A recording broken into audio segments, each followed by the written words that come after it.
Добро вечер во емисијата 360 степени на Алсат. Еве ги темите за вечерва. Председателот на ДИК од ВМРО ДПМНЕ и подпредседателката од ДУИ не гледаат проблем во тоа што еднаш ги почитуваат, а друг пат не владините уредби. Јас како што кажав, комисијата работи согласно законите. Уредбите на владата се со законска сила и ние ги почитуваме. Зашто друго ќе се обратите кај други членови ако некој ги саботира? Предизборен портрет на Државната изборна комисија. Кога ќе се одржи првата меѓувладина конференција ЕУ Северна Македонија? Both the Commission and the incoming presidency, the Germans, have expressed the hope that it could be as early as December. Болниците на работна капацитетот да примаат нови болни од COVID-19. Може би токму оние кои што не се придржуваат на мерките ќе имаат некој свој близок, верувам дека тогаш малку поинаку ќе размислуваат. Disa disa është më se e qartë se nuk I respektojnë masat, banorët e tjerë të Çajirit janë të sëmur dhe po humbin jetën. Во општина Чаир моментално се взимаат најповеќе брисеви, има најмногу позитивни. Никој не е поштеден од корона кризата, но некои луѓе многу потешко ја поднесуваат. Првпат ми се случи ситуација да останам апсолутно без работа. Кога ќе дојде момент на криза, сите размислуваме за нас во наводници здравите луѓе, а лицата со попреченост се заборавени. Реклами, па се враќаме со сториите.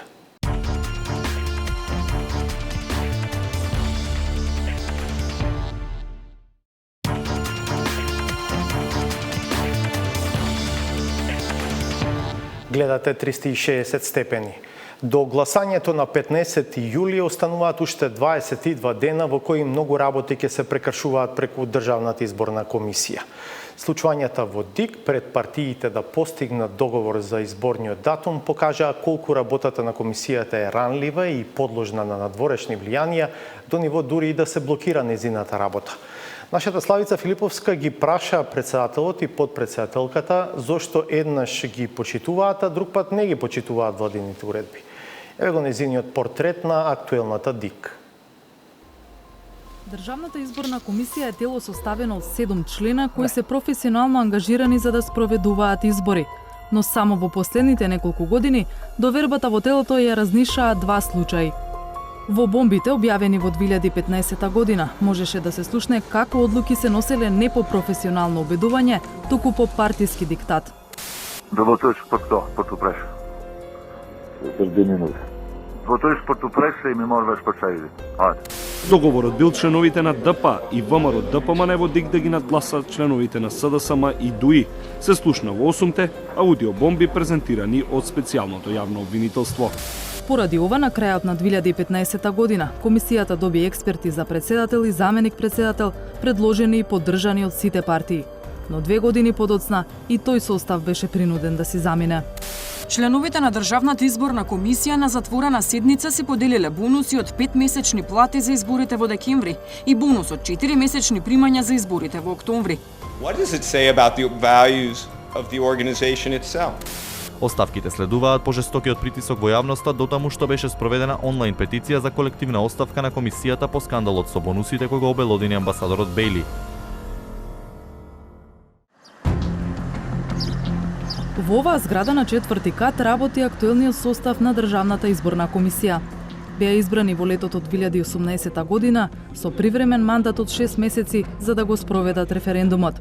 Неуспехот на партиите да се договорат за реформа на изборниот систем им го продолжуваше мандатот, па тоа е составот што ќе ги спроведе и предвремените парламентарни избори на 15 јули. Последното продолжување на нивниот мандат го направи владата преку уредба со законска сила. Председател на ДИК е Оливер Дерковски, кој заедно со Елизабета Апостоловска се избрани од собранието на предлог на ВМРО ДПМНЕ. Подпредседателката на комисијата е од ДУИ, Дитмире Шеху.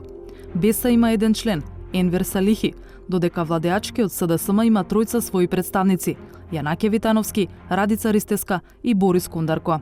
Ако се земат предвид предизборните коалиции, СДСМ и Беса имаат мнозинство во ДИК, но тие зависат и од председателот на институцијата.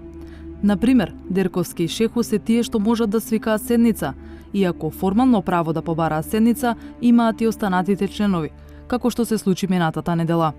Членовите и на овој состав, иако доаѓаат на предлог на партии, тврдат дека се непристрасни во одлучувањето. До сега на Оливер Дерковски тешко дека некој му диктира. Мојата работа и мојот глас тука се однесува според мое лично убедување. Јас секогаш постојат записници давам свое образложение. Сепак, одредени неодамнешни постапки и јавни настапи на членови на комисијата оставија поинаков впечаток. Откако поради епидемијата со COVID-19 со владина уредба се одложија изборите закажани за 12 април. Владината уредба предвидуваше во моментот кога вонредната состојба ќе заврши, изборните действија да продолжат онаму каде што застанале. Откако стана јасно дека председателот Стево Пендаровски нема во недоглед да ја продолжува вонредната состојба, а партиите немаат договор за датум за избори, првиот човек на ДИК настапи со тврдење дека е потребен подолг период за ажурирање на избирачкиот список од 22 дена предвидени со владена уредба. Се добива комплетно суров и потоа оди на обработка, се декриптира наредниот ден. Затоа јас упорно тврдам дека требаат измеѓу 45 и 50 дена за таа операција. Јас ги разбирам политичарите и нивните мотиви и побуди, меѓутоа јас морам да го почитувам законот. На последната седница на ДИК пред договорот меѓу партиите, Дерковски ги спореше и препораките од Комисијата за заразни болести за чинот на гласањето. Различно е препорака и различно е протокол, заради лоцирање на одговорноста во она што е напишано на. Мислам дека е неуместно ние да си нарачуваме содржина или да си пишуваме самите протоколи како дали е соодветно или не соодветно. Откако на 13 јуни заврши вонредната состојба, членовите на ДИК тргнаа во потрага по Дерковски за да закаже седница за усвојување на роковникот за продолжување на изборните действија. Немаше трага ниту од Дерковски, ниту од неговата заменичка од ДУИ, Дитмир Шеху. Тој се јави преку Државната агенција МИА дека нема намера да закаже седница додека не добие решение со нов датум за избори од председателот на парламентот Талат Џафери. Од денеска сме во редовна состојба во државата и важи изборниот законник, а не некои уредби што ги донесе владата за време на вонредната состојба. На ставот на Дерковски реагираше министерката за правда Рената Десковска со подсетување дека со владина уредба е продолжен и мандатот на членовите на ДИК. Па ако уредбите не важат во редовна состојба како што толкува Дерковски, тогаш ни тој, ни другите членови на ДИК би биле на тие позиции. Уставниот суд вели, очигледно е дека продолжувањето на мандатот на членовите на Државната изборна комисија се протега на период по завршување на вонредната состојба, но тоа е во согласност со целта заради која е донесена оваа мерка, непречено спроведување на предвремените избори за пратеници по престанокот на вонредната состојба. Но откако Заев и Мицкоски постигнаа договор за избори на 15 јули, а Талат Џафери го коригираше решението, следуваше и нова владина уредба со прецизни рокови за изборните действија. Тогаш ДИК се реактивираше експресно и веќе немаше проблем ниту со кратките рокови, ниту со важењето на владините уредби. Што го премисли Дерковски? Не. Јас како што кажав, значи комисијата работи согласно законите. Во ситуација кога денес имаме се уште вонредна состојба, ние мора да ги почитуваме уредбите со законска сила. Во моментот кога ќе престанат уредбите, на сила се законите, изборниот законник пред нас. Тогаш што ќе биде во таа ситуација? Ќе прекинете со одредени действија? Не, тогаш согласно изборниот законник утврдени се действијата и продолжуваме до крај на процесот. И додека Дерковски тврди дека не го сменил мислењето, колегите од СДСМ велат дека самиот си се демантира. Некои тврдеа дека владините уредби завршуваат кога ќе заврши вонредната состојба. Не е така. Кога ќе заврши вонредната состојба, владата нема право да носи нови уредби, меѓутоа оние постојни уредби ние мора да ги применуваме и така и ќе работиме. Оние што ги оспорува владините уредби се оспорува и сами себе, бидејќи ние во ДИК изгласавме едногласен заклучок со кој прифативме согласно уредбата дека се она што е дотогаш завршено е важечко, а дека ќе се продолжи понатаму со преостанатиот дел на изборните действија. И така и бидна, и така и работиме. И подпредседателката од ДУИ Дитмир Шеху не гледа проблем во тоа што не била достапна за свикување седница. Вели дека председателот Дерковски не бил спречен да свика седница, па немало потреба таа да му ја преземе надлежноста. Но можно ли е да се саботираат други уредби кои што евентуално би ги донела владата? Значи, уредбите на владата се со законска сила и ние ги почитуваме. Зашто друго ќе се обратите кај други членови ако некој ги саботира? Значи, кажувам моje лично мислење. Потезите на членовите на ДИК изминатиот период се слика за нивната наводна независност од партиите, вели поранешниот прв човек на ДИК Александар Новаковски. Тој забележува дека актуелниот председател на комисијата е контрадикторен во ставовите. Имаше изјави дека им се потребни 50 дена. Имаше изјави дека треба одново да почне изборниот процес. Тоа е недозволиво. Државната изборна комисија е по закон да спроведува тоа што е донесено со уредби, бидејќи уредбите ги заменуваат уредбите со законска сила, законите, тие мора да поступуваат. Ево сега ве прашам. За мене не важи вика уредбата со законска сила донесена од владата, за мене е прекината во редната состојба и имаме изборен законник. Другиот ден се продолжува во редната состојба. Сега што правиме, важи или не? Значи, тие работи се недозволиви ако сакаме да се трниме од партиите. ДИК спроведува јавни набавки поврзани со изборниот процес, го ревидираше роковникот, ги повика партиите на подпишување кодекс за фер избори и најави посета на избирачките места заради проценка дали е можно спроведување на мерките за заштита од COVID-19. Избирачките места сега ги проверуваат. Треба да се проверат избирачките места далеку пред тоа, затоа што сите знаевме дека ќе се гласа во услови на пандемија.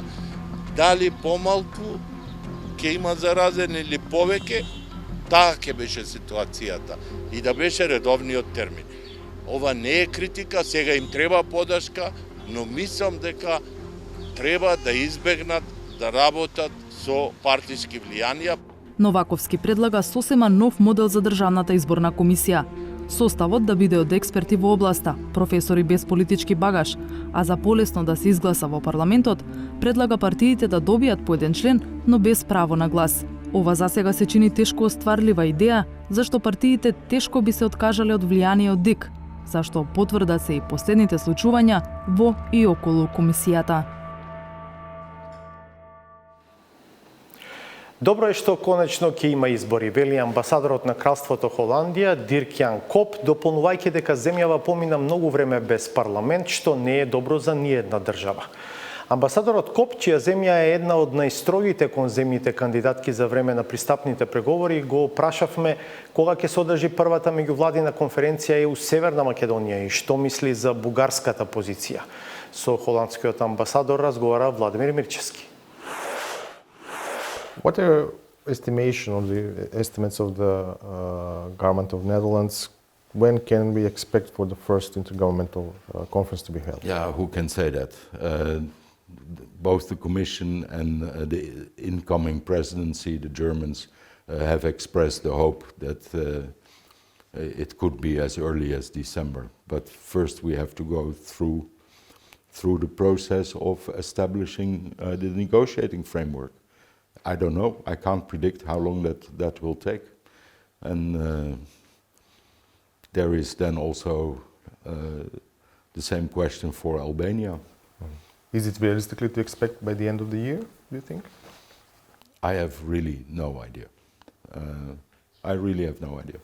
But we will simply continue working on this. And for North Macedonia, I think the only important thing is that it is preparing itself. The country knows what needs to be done, and there have been now some delays because of Corona, but in general the reforms that need to be carried out exist to a large extent on paper. They have to be put in practice. This process will go on, and again, when then exactly the first intergovernmental conference will take place, somewhere during these preparations, but it shouldn't stop North Macedonia just carrying on. What do you think about the unilateral statements of Bulgaria attached to the conclusions of the General Affairs Council, which gave green light to start accession talks with North Macedonia? The important thing, as I said, is that the agreement was reached unanimously. And in order to become a member of the European Union, North Macedonia will have to implement the agreements it has with its neighbors in good consultation and to resolve existing problems if they are there. This is not always simple. We have seen since the collapse of the Soviet Union, when the process started of former East Bloc countries becoming members of NATO and the EU, that there were a lot of bilateral problems that had been unsolvable for decades often, and one by one the nations involved managed to solve these problems. Poland, Lithuania, Slovenia, Italy, and there are a whole lot of them. And the countries that kept their eye on the final goal, which was becoming members of NATO and the EU, still managed to find a compromise to solve the problems with their neighbors. So I am in no doubt that North Macedonia will be able to solve the problems it has with its neighbors in a similar manner. Ова е дел од интервјуто што Мирчевски го направи со амбасадорот на Холандија. Целиот разговор е достапен на интернет страницата 360stepeni.mk.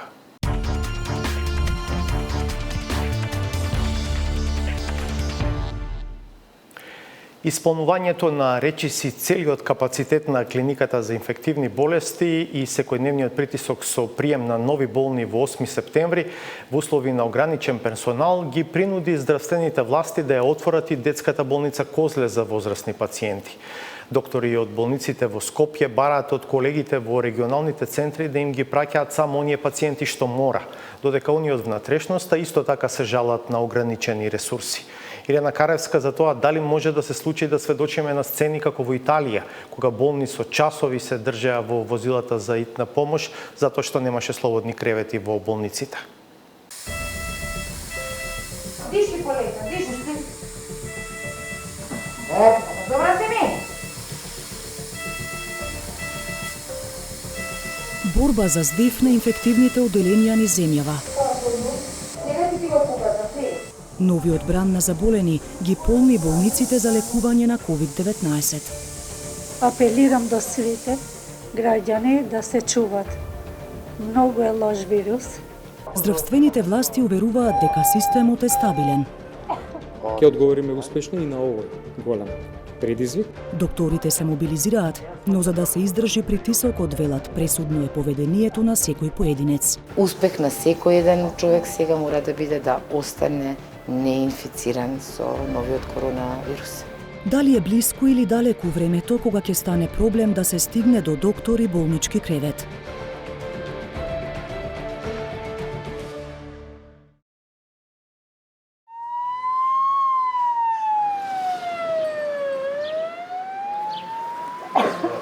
Дише? Одлично. Ајде, кашлај. Добро.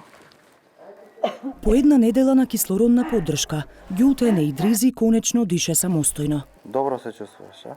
Не можеше ни да дишу, и температура, и се. Ни да збору. Од вчера почнала сум да збору. Пред да заболи од коронавирусот, и таа била дел од тимот на Кумановската болница. Многу е лош вирус. Да знае, и ја не сам верувала.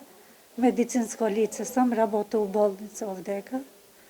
Од вчера фала на доктори прво и на сестрите.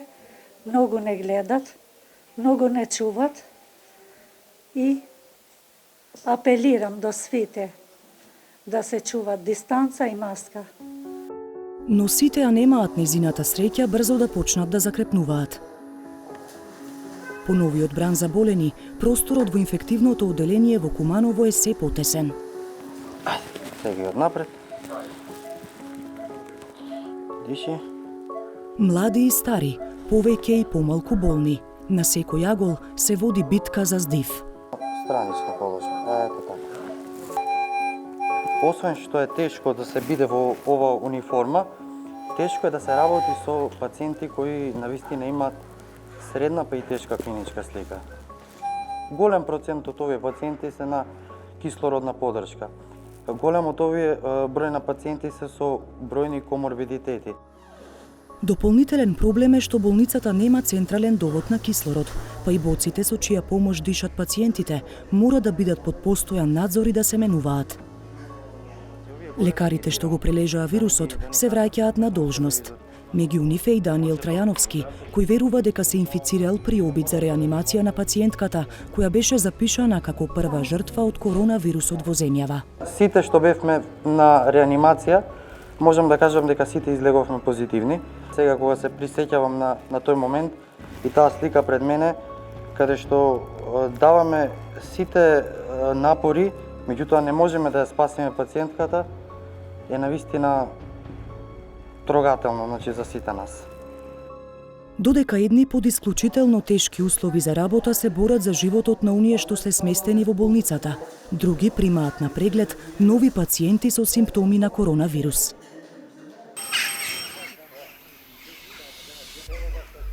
Правиме за рентгенска снимка. Диагноза беше запалење на плуча, десна страна и лева помално.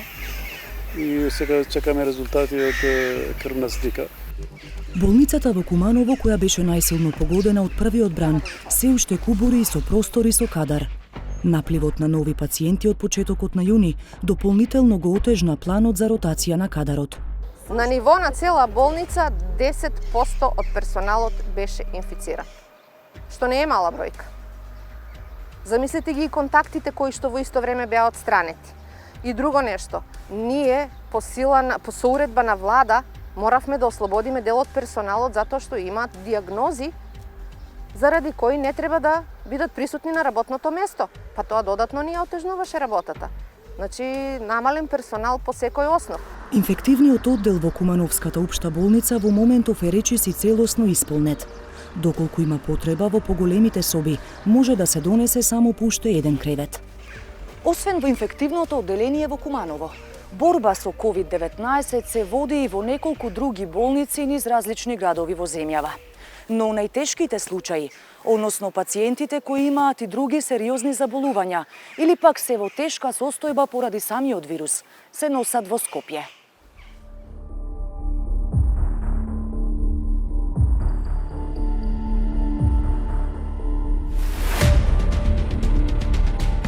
Главната болница за тешки случаи кај кои е потврден вирусот е инфективната клиника во главниот град. Но времето поминато во транспорт може да биде кобно за пациентот. Па штом стигне итната помош, почнува трката со времето. Диши, полека, диши.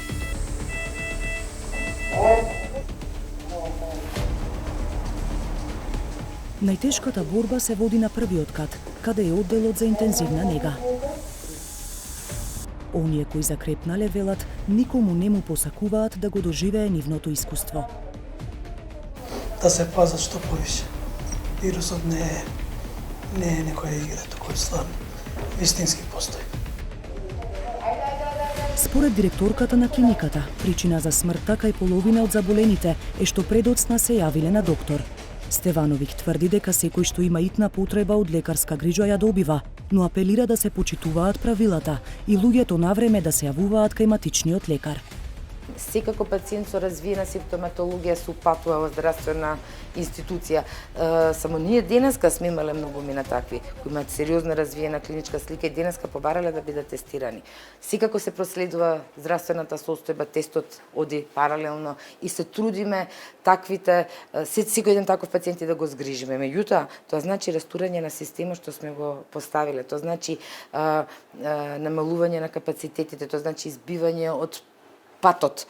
Се тоа успорува, комплицира и го растура системот. Капацитетот на инфективната клиника во моментов е речиси целосно искористен. По одминатата недела во функција е ставена и помошната монтажна болница. Проблеми со ресурсите пред се со кадар има и во вториот најголем центар во главниот град, болницата 8 септември. Дневно таму се примаат и по 20 пациенти болни или сомнителни на COVID-19, кои имаат потреба и од други лекарски интервенции. А освен во Скопје, капацитетите се полнати во другите инфективни одделенија низ земјава. Во моментов за борба со COVID-19 во Скопје на располагање се 110 кревети на инфективната клиника, 70 легла во монтажната болница, 360 кревети во 8 септември и 75 легла во болницата во Козле. Во Тетово предвидени се 100 легла за пациенти заболени од вирусот, во Битола 50, во Штип и Велес по 35, во Охрид 25 легла, Куманово 21, Кавадарци 16, Прилеп 25 и во Гостивар 18 легла. Денешната состојба со слободни кревети е следна. Во Централната болница инфективната клиника во Скопје пополнети се 85% од просторните капацитети. Затоа и полека се полни монтажната болница, каде пополнетоста е околу 17%. 8 септември е пополнета со 44% од капацитетот на легла, а болницата Козле, која што туку почна да прима пациенти, има зафатеност од 1%. Во Тетово зафатени се 11% од креветите, во Битола 70, во Штип 57, во Велес 46%. Во Охрид капацитетот е речиси исцрпен со 96%, како и во Куманово со 86%. Додека во Кавадарци ковид центарот е речиси подготвен, но засега е празен. Во Прилеп исполнетоста е околу 40%, а во Гостивар 55%. Или сумирано, од 940 легла ставени на располагање во моментов, зафатени се 411, или речиси 44%. Сепак оваа статистика може лесно да залаже, бидејќи сите центри не се еднакво опремени. Например, во голем дел нема централен систем за кислородна поддршка. Уште поважно, најголемиот предизвик е што за лекување на овие лица потребни се цели медицински тимови, кои веќе недостасуваат. Се работи за вирус кој што е чудовиште, кој што само може би влегува преку дишниот пат, а во суштина нема орган кој што не го засегнува, почнувајќи од срцето, како на директна врска белите дрвови срце. Понатаму продолжувајќи на црниот джигер, панкреасот, бубрезите, мозокот со голем број на компликации, така да потребна ни е сериозна поддршка од аспект на недостиг на кадар, кој што веќе и се, да кажам, е преморен, и бројката на пациенти е презахтевна да може да се одговори со овој кадар. Министерството за здравство верува дека системот за ротација на докторите ќе функционира и дека со помош на медицински лица од другите одделенија, како и со поддршка од кадарот и просторот во приватните клиники, успешно ќе се амортизира ударот од новиот бран на заболени. Сепак, медицинските лица се согласуваат дека ниту еден систем не може да издржи ако нема поддршка од граѓаните и потсетуваат дека за лекарска помош чекаат уште илјадници други што имаат проблеми неповрзани со COVID-19. Не е фер да некој со неверувањето и непочитувањето на мерките загрозува туѓо здравје. Никогаш не знаеме кој може да биде пациент. Може би токму оние кои што не се придржуваат на мерките ќе имат некој свој близок, верувам дека тогаш малку поинаку ќе размислуваат, ама никому не му посакувам такво нешто. Општината Чаир е апсолутен рекордер според бројот на заразени во земјава. Сликата од терен во последните денови како да се подобрува, но се уште е далеку од добра. Зошто Чаир е во ваква состојба? Хекурана Кифи. Паси ќе дуке сигур вале паруќе цуа, вале дute COVID-19, edhe pas disa javësh nuk tregon shenjë të dobësimit. Tani për tani, nuk ka vlerësime se kur virusi do të shuhet, por dihet se ku shëndezi atë. To ste klasteri Mekici, Ohrid, klasteri Slava Resen, klasteri Svadba Skopje, klasteri Iftarski večeri i, za žal, klasteri pogrebi. Ова се големи кластери на кои се присуствувано од 50 до 150, a nekada i 200 lugje. Gjysma e rasteve aktive në vend aktualisht janë nga Shkupi, ndërsa në kufit e kryeqytetit me javë të tëra, gjendja më kritike është në Çajir. Во одредени делови на Чаир имало трпези од по 30 метра со стотина луѓе, апсолутно јас и сите други сме свесни дека имало непочитување на мерките. A do të ndalet trendi në rritje dhe kur? Çajiri qysh gjatë kohës orës policore ishte një nga komunat për të cilat kishte interes të madh mediatik. Në disa raste, kamerat regjistruan pamje se si nuk po respektohen as masat e sigurisë dhe as kufizimet e lëvizjes. Situata tani duket se është përmirësuar, por ka ende shumë hapësirë për përmirësim. Në komunë ende ka të atill që nuk respektojnë rekomandimet e autoriteteve shëndetësore. Treba se дисциплинират и да ги спазват сите и применуваат сите упатства кои ќе ги дават здравствената организација. Do hakatin respektojnë, do kush jo. Qatë janë të i pojnë në për se kak s'pojnë moska. Në për disë s'pojnë moska. Kush janë të nonët të baba atë dikun jashtë. Qytetarët duhet me bos që shpo thot shteti ato leksia, po na dikush e këshirë këta, ma dikush s'pe bën e sa fakt. A po bojnë maska këta jo? Po bojnë, po bojnë, po jo bashkët me bojnë, po. Unë për e ti bojnë, gjithmonë, pa mirë, ma do të ri ma shumë, po mirën ma punë. Derisa disa është mëse e qartë se nuk i respektojnë masat, banorët e tjerë të Çajirit janë të sëmur dhe po humbin jetën. Këtyre ditëve shoqëruam një ekip nga qendra e shëndetit publik në këtë komunë, të cilët testuan një person që ishte në kontakt me një tjetër të infektuar. Се работи за случај кој што има контакт со позитивен и сега веројатно има некои благи симптоми кои што сепак едноставно ги натерале докторите од кај нас, ги натерале, односно решиле дека треба да се направи налог и да дојдеме да земеме бриз. Момчето се чувствува добро, така да тоа е во секој случај одлично во целава ситуација. Ние го земаме брисот, го носиме во Институт за јавно здравје, испитуваат и гледаат дали е позитивен или негативен. Kjo pamje në këtë komunë është e zakonshme. Nga qendra e shëndetit publik Shkup thonë se Çajiri është rekord në kryeqytet në numrin e strishove që merren çdo ditë nga institucionet shtetërore. Во општина Чаир моментално се взимаат најповеќе брисеви, има најмногу позитивни. Овие резултати ги добиваме врз база на испитувањата кои ги упатуваат матичните лекари. И гледаме дека има многу зголемување на бројот на заболени. Така да екипиве се секојдневно присутни на Чаир, дури некојаш и по 2 екипи се таму, опфатувајќи ги и Бутел, и Шуторизари, и Гази Баба. Значи, тука се највеќе собрани луѓето. Sidoqoftë, përveç autoriteteve shëndetësore, roli të cilëve është që të diagnostikojnë dhe të trajtojnë të sëmurit, rol të rëndësishëm në parandalimin duhet të luajë edhe shtabi i krizës në këtë komunë. Pikërisht, njeri i parë i Çajirit, kryetari i komunës Visarganiu, edhe vetë kaloi virusin. Ai mohon që shtabi i krizës nuk arriti të përballej me situatën dhe sipas tij, numri i lartë të infektuarve nuk ishte si pasojë e javëve të fundit të orës policore, por si pasojë e vendimit të qeverisë për të lehtësuar masat.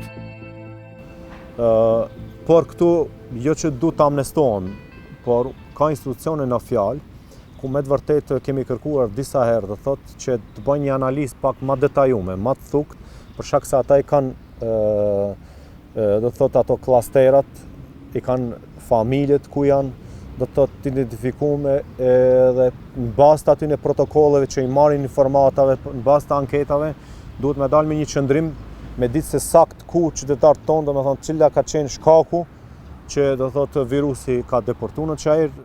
Se darkat e iftarit nuk janë shkak i rritjes së numrit të infektuarve në Çajir, është një mendim që me dozë emocioni ndahet nga shumë qytetarë të tjerë të komunës. Сега се наметнува како ифтарски вечери, не ручеви, ифтарски вечери се тие. Се наметнува, тоа може би имала, ама не во толка мера. Ето, например, јас да ни еден ифтар не сум. Mas shumti unë e menoj që kjo është pi të bimeve në për banka, në për dyqane, në për poshta, këtu kujtej që është problemi. Por sido që të jenë arsyet dhe kushdo që të jetë fajtori, fakt për momentin është se Çajiri ka më së shumti të sëmurë në Shkup, edhe atë nga disa klaster, si burimi për hapjes së COVID-19. Në qovë se njerëzit më herët kërkojshin që të ketë emën mbi emën se kush është i infektuar me virusin fjalë, sot keni shembuj do thotë prej kryetarit, parit komunës, do thotë familjarëve të mi, po shumë shok, do thotë kemi drejtorat institucioneve të cilët do thotë janë infektuar, kemi bashkëqytetarë pothuajse në çdo lagje, do thotë që janë vetë izolim, që i kanë pas simptoma, dikush edhe në spital janë shtrinë infektologji kështu me radhë. Domethënë virusi 1 duhet me pastru prej mendje ekziston, është një virus i cili përhapet në mënyrë shumë të shpejtë, edhe ne çka duhet me bë? Nuk duhet do të thotë që dikush na dënon neve.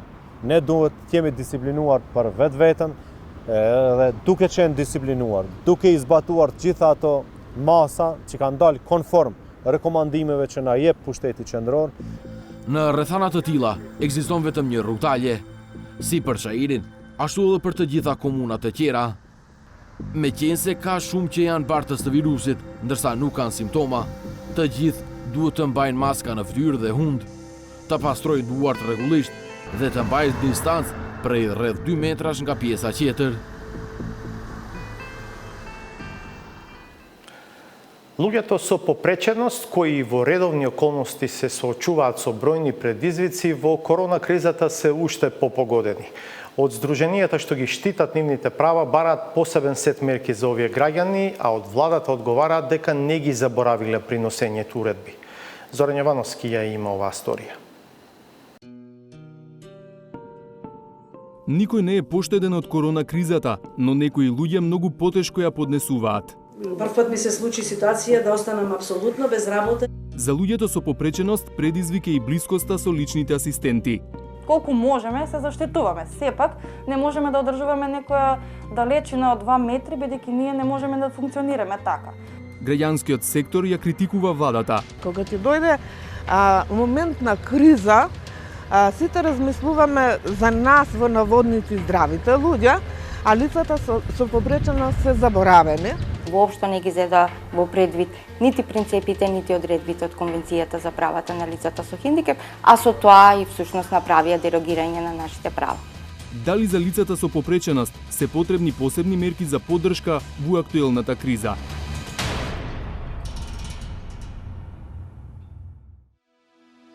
Љубиша Савески е меѓу најреномираните модни дизајнери во земјава. Од дете е со оштетен слух, но вољата била посилна од попреченоста, па успеал да заврши студии за мода и дизајн, а потоа и да магистрира висока мода во Романија. Уште како студент, негови модели се нашли на модни ревии во Романија, Италија и во Франција, но патот до успехот не бил лесен. За време на моите студии во Романија беше многу тешка ситуацијата со моето сместување, со плаќање на кирија. И оваа информација ја слушна еден од моите тамошни професори ментори и тој ми го понуди неговиот професорски кабинет во кој ми обезбеди компјутер, кревет, фрижидер, шпорет. Јас 2 години престојував во неговата работна соба и замислете, во исто време бев и на факултет и практично бев сместен во неговиот кабинет. По студиите се вратил во Македонија и отворил своја фирма која 11 години соработува со едно реномирано домашно модно студио. Неговото име и лик, како моден дизајнер, завршува на насловните страници на многу домашни и светски списанија. Неговите модели се носат на престижни модни настани. Развивајќи се, не ни помислувал дека е можно да дојде момент кога повеќе ќе нема каде да ја покаже креативноста.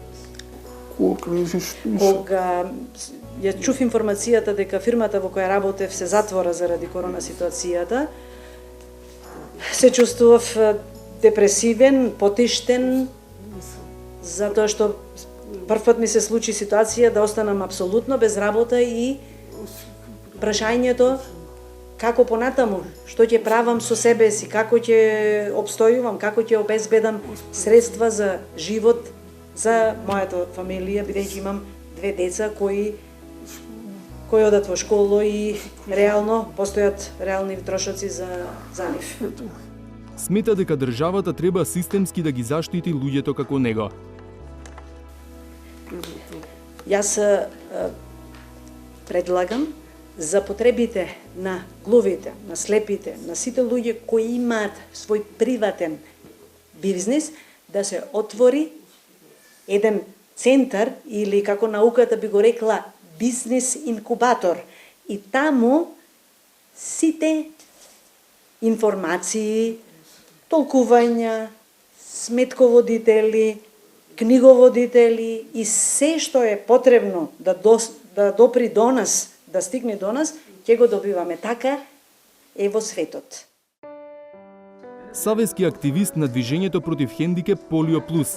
Во оваа невладина организација велат дека државата не ги следи начелата на Конвенцијата за правата на лицата со хендикеп, кои предвидуваат серија обврски во вакви вонредни околности. Мерките, вклучувајќи од мерките за превенција, начинот на кој што се презентира, ограничувањето на движењето, делот од економските мерки, целосно запоставување на здравствениот систем, необезбедувањето на соодветни мерки со кои што ќе им се овозможи на граѓаните со хендикеп да имаат пристап до информации, за да можат да донесат и соодветен суд.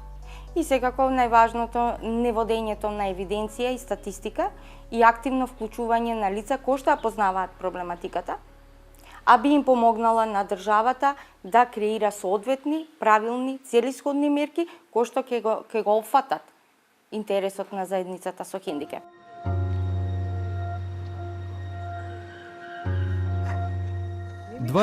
Годишната Марија Ѓуревска е личен асистент на лице со попреченост од Куманово. Оваа професија ја работи втора година. 5 дена во неделата по околу 4 часа е во домот на семејството Стоилковски, кои имаат студентка со исто име Марија, која е со оштетен вид. Здраво, Мацо, како си? Добро. Поздравиме, ајде со рака. Ајде. Добро, ајде. Марија, не можам да кажам дека од почетокот имавме некаков проблем. Мислев дека нема да ме прифати на почетокот, но сепак таа се покажа како многу добра личност, хумана. Исто така таа веднаш прифати да работи со мене. Иако не ме знаеше, се запознавме. Сега на почетокот односот беше малку потака на далечина. Што имаме час за днеска? Современи политички теории. Од тогаш двете Марии се заедно, а односот веќе им е пријателски. Но со почетокот на корона кризата велат животот им се изменил. Студентката Марија предавањата ги следи онлайн од дома, а ја почитува и препораката да не излегува без потреба. Сега повеќе сме затворени, овој период кога почна корона кризата, ние сме затворени внатре, во домашни услови само работиме, излегуваме само по потреба до маркет, чисто да не фати воздух малку. Одевме на тренинг, имавме и ден за одење на кафе. А сега? А сега работиме во домашни услови, но излегуваме само по потреба, пример, за фотокопирање на некоја книга, до маркет и така натаму. Односот меѓу асистентот и корисникот е прилично близок, па заштитата е посебен предизвик. Кога доаѓа, Марија користи заштитна маска и средства за дезинфекција. Колку можеме, се заштитуваме. Сепак, не можеме да одржуваме некоја далечина од 2 метри, бидејќи ние не можеме да функционираме така. А исто така и ние се консултиравме со Министерството за труд и социјална политика и ни рекоа дека може да работиме во овие услови. Е препорачливо, бидејќи сега сме им најпотребни на лицата и само да се заштитуваме со маска и ракавици. Марија, студентката, е задоволна што сега е повторно со својата асистентка, откако по патување во Германија морала да биде во двонеделен карантин. Зошто бевте во Германија? За да ги земам овие научари. Функцијата им е да ги препознаваат луѓето, да препознаваат што има пред тебе, дали е кола, луѓе или... Добро, ако да Последни подготовки пред да започне предавањето. Асистентката ја наоѓа потребната литература. Вклучува и втор телефон за тонски да ја снимаат лекцијата.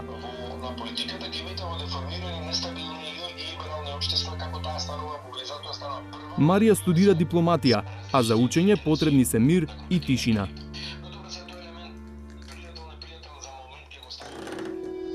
Личната асистентка од нашиот пример е ангажирана преку невладината организација Инклузива, која работи на подобрување на позицијата на лицата со попреченост во општеството. Оваа категорија некако како изоставена. Кога ти дојде момент на криза, сите размислуваме за нас во наводници здравите луѓе, а лицата со попреченост се заборавени. Сите мерки се општи за сите граѓани. Никаде нема мерка каде што ќе се даде поддршка на лица со попреченост. Димитровска вели дека трошоците за лекување и терапија, како и другите секојдневни трошоци кај лицата со попреченост се поголеми за разлика од останатите. Значи сите тие додатоци што ги примаат се многу мали за да ги покријат трошоците. Еве во овој момент би упатила и апел да се предвидат мерки за финансиска поддршка на лицата со попреченост, затоа што еве до сега некако издржаа со некои социјални пакети од локалната власт што ги добија, но тоа не е решение. Од Министерството за труд и социјална политика велат дека има корона мерки кои се однесуваат на луѓето со попреченост. Комисиите издаваат конзилијарно мислење за барања за надоместок за попреченост и за нега од друго лице без да се оди на преглед. Се разгледува само документацијата и тоа преку системот Мој термин. По службена должност им се продолжува правото на овие надоместоци на сите корисници кои веќе го оствариле ова право. Задолжени се сите државни институции, укажано им е на општините и му се препорача на приватниот сектор, вработените лица со попреченост кои на работа одат со придружба да бидат ослободени од работни обврски. Овие категории граѓани добиваат и пакети со средства за лична хигиена и со храна. Дополнителната заменик министерка за труд и социјала Санела Шкријел вели дека овие уредби се однесуваат на олеснување за користење на веќе постоечките права на граѓаните со попреченост. Посочува и дека мерките што важат за сите граѓани важат и за оние со попреченост. Во делот на економските мерки сметате дека треба да се донесат некакви поинакви што ќе важат за лицата со попреченост, што ќе бидат скроени по нивен терг за нивната екзистенција? Она што за нас беше битно и што го кажавме, нели на тимот кој што работи на прецизирање на третиот сет економски мерки, е токму ова што го спомнав, дека приходите кои што се остваруваат врз основа на правата врзани со попреченост не треба да бидат засметувани како приход, за да може и овие лица да ги користат мерките. Инаку секако дека сметам дека треба да се продолжи понатаму на креирање мерки кои што ги таргетираат лицата со попреченост. На луѓето со попреченост кои поради корона кризата останале без работа, Шкријел им советува да се обратат во агенцијата за вработување. Во тој дел, значи, лицата би ги упатила покрај тоа што ги примаат тие надоместоци за попреченост, зависно нели од стажот и начинот на кој што останале без работа, исто така да се обратат во агенцијата за вработување за користење на правото на паричен надомест во случај на невработеност или да се обратат дополнително во центрите за социјална работа за користење на правото на гарантиран минимален приход. Модниот дизајнер Љубиша Савески нема многу надеж дека состојбата во неговиот сектор набрзо ќе се подобри, но не запира да сонува. Има многу идеи, напливот и инспирацијата која протекува низ мене е неверојатно голема, но остануваат сите тие идеи да спијат во мене. Во продолжение ја најавувам и саботажата, но по уште еден блок реклами. Бидете насад.